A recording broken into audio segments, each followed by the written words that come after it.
Hi guys, মই হিমাংশু। আজি আপোনালোকক লখিমপুৰৰ পৰা পাছিঘাটলৈ বাইক ৰাইডিং কৰি যোৱাৰ অভিজ্ঞতাৰ লগতে চিয়াংনৈৰ কাষত কেম্পিং কৰি থকা এটা নিশাৰ অভিজ্ঞতাৰ বিষয়ে ক'ম। প্লেনিং অনুসৰি আমি 4টা মানে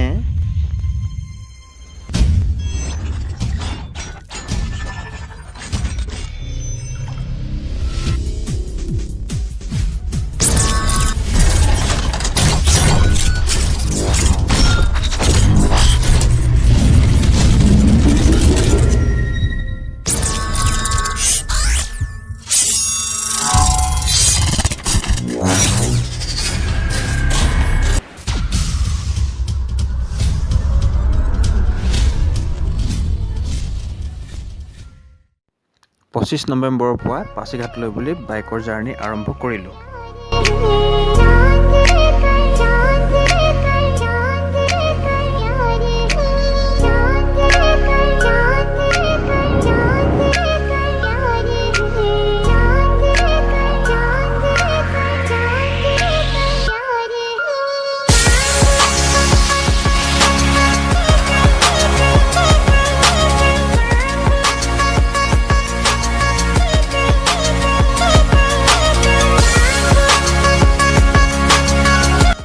গোগামুখ পাই আমি তাতে থকা হোটেল এখনত ব্ৰেকফাষ্ট কৰি পুনৰ যাত্ৰা আৰম্ভ কৰিলোঁ।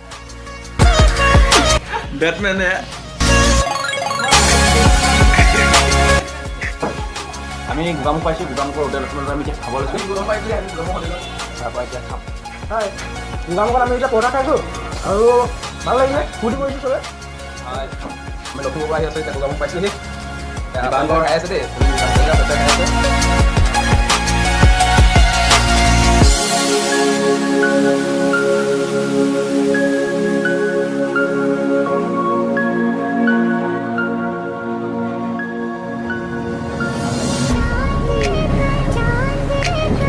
এই সত্যহেন আহি আছে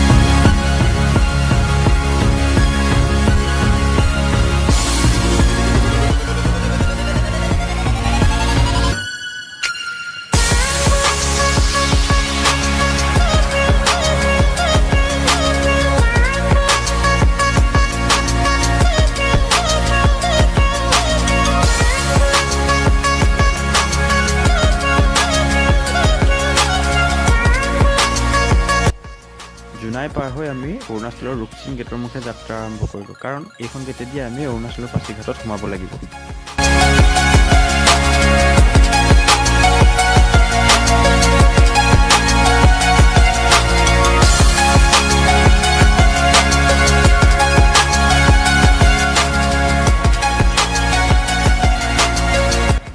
ফাইনেলি আমি আহি অৰুণাচলৰ পাছিঘাটত উপস্থিত হৈছোঁহি। ভাল লাগিছে, খুব মজাৰ টুৰ। আমি ইয়াতে জাষ্ট আমি পাছ চেক কৰিলে আমাৰ ভাল লাগিলে। প্ৰায় 4 কিলোমিটাৰমান আছে আৰু।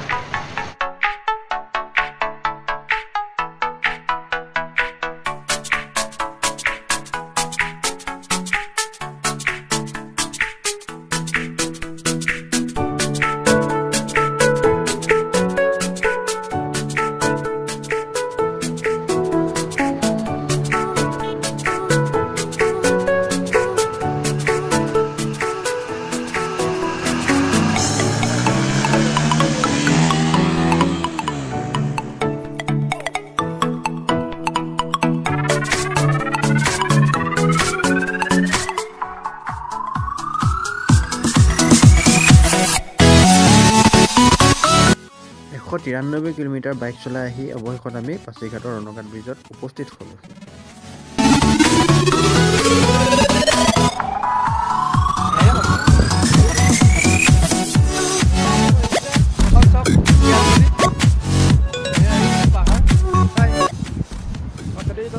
চিনি পাই যে মই হিমাংশু। মই ৰাজীৱ। আজি যিখন চিয়াং নদী বুলি কয় তাৰ চিয়াং নদীৰ ওপৰতে মানে ব্ৰিজৰ ওপৰত লাগিছে এখন চিয়াং নদী পাছিঘাট এতিয়া পাছিঘাট আমি অলৰেডি মই আছো লগত এনে কৈছে মই ওলাইছোঁ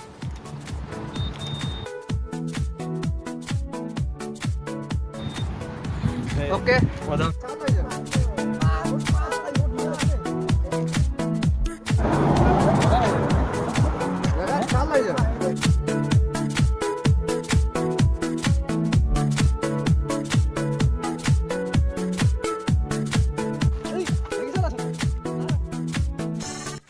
চিয়াং নৈ গাতে লাগি থকা তাৰ এজন স্থানীয় লোকৰ ফাৰ্ম হাউচত আমি নিশাটোৰ বাবে কেম্প ফিট কৰিলোঁ আৰু খোৱা বোৱাৰ যা যোগাৰ কৰিলোঁ। মই টেণ্ট বনাই আছোঁ লাগি আছো হা বতৰ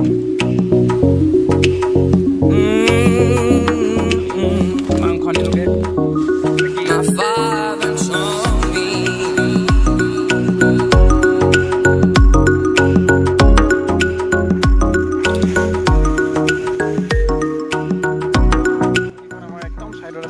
আমি তাতে কেম্প কৰিছোঁ ইয়াত আজি বাৰু মই অলৰেডি টেণ্ট বনালোঁ সত্য আৰু হেৰিয়ে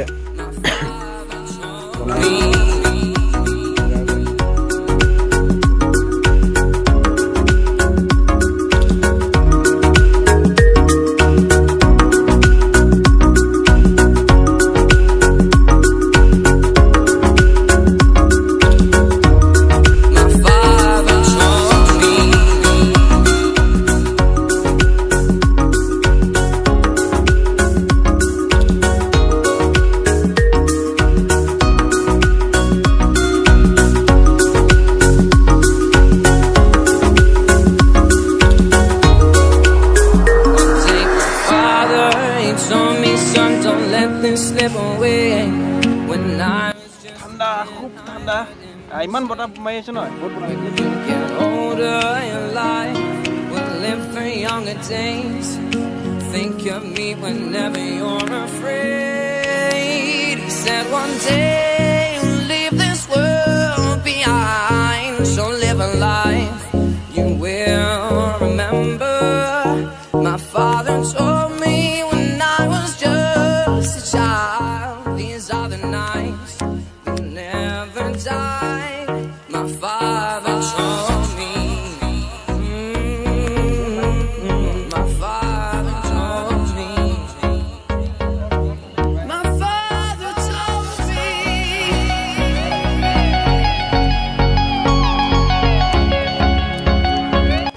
আমাৰ পাৰ্মানেণ্ট ৰান্ধনি সত্য ইতিমধ্যে সকলো বনাই শেষ কৰাত আমি গোটেইকেইটাই জুইৰ ওচৰত বহি ফূৰ্তি কৰিলোঁ।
বতাহ খুব মাৰিছে সাংঘাতিক সময় 1:15 হৈছে ইমানেই বতাহ মাৰিছে আমি এটাও শুব পৰা নাই আমি প্ৰত্যেক টাইম বহি আছোঁ মানে সাংঘাতিক খাইছে মানে আৰু ধূলি বতাহ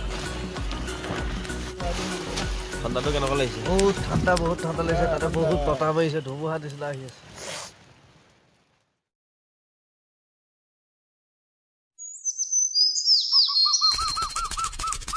পিছদিনা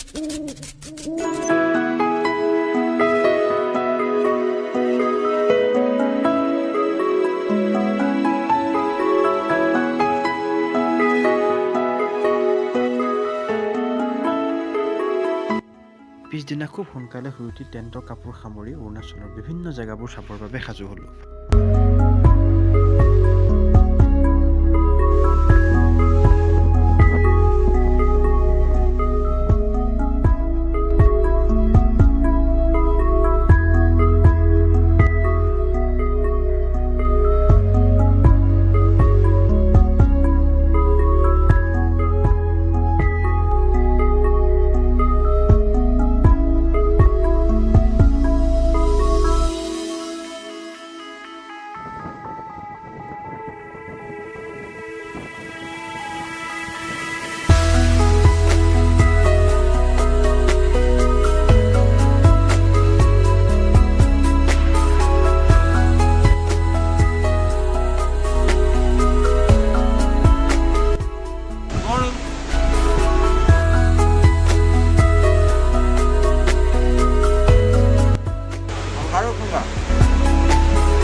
অৰুণাচলৰ বিভিন্ন জেগাসমূহ চাই আহি আমি মুকং চেলেকত উপস্থিত হ'লোহি।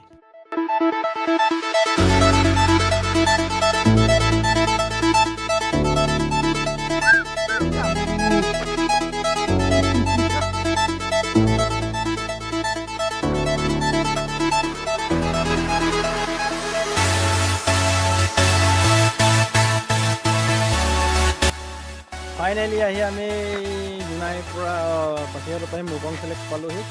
অসমৰ লাষ্ট ট্ৰেইন চলাচল কৰা সীমা আছে লগত মোৰ কতে মোকে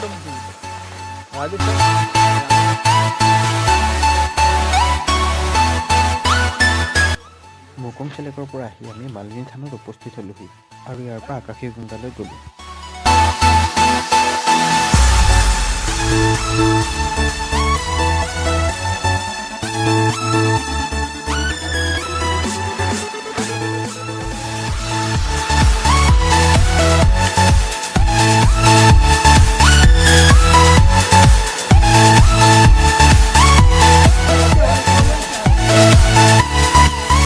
আকাশী গংগাৰ পৰা আহি আমি এইখিনিতে ৰৈ অলপ সময় কথা বতৰা পাতিলোঁ আৰু তাৰ পৰা আমি সকলোৱে লখিমপুৰৰ মুখে ঘৰমুৱা যাত্ৰা আৰম্ভ কৰিলোঁ।